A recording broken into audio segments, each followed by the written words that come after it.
এদের আওয়াজ ছোট হবে না বড় হবে?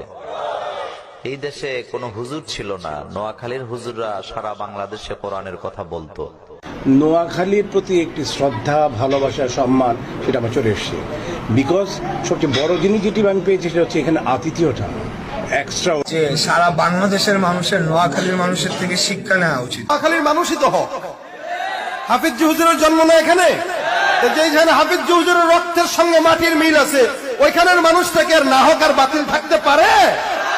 আল্লাহ পাক আমাদেরকে হাফিজ হুজুরের মতো কবুল করুক, বলেন আমিন।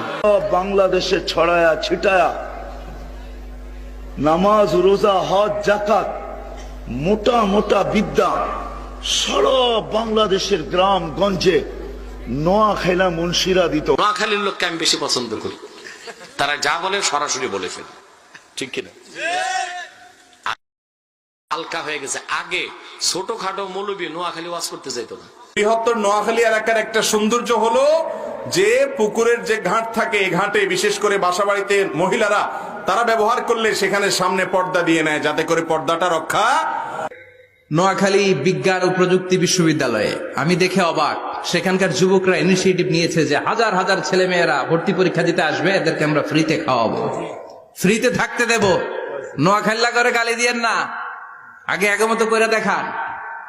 অসাধারণ কাজ করেছে, গোটা বিশ্ব দেখেছে, ঠিক কিনা?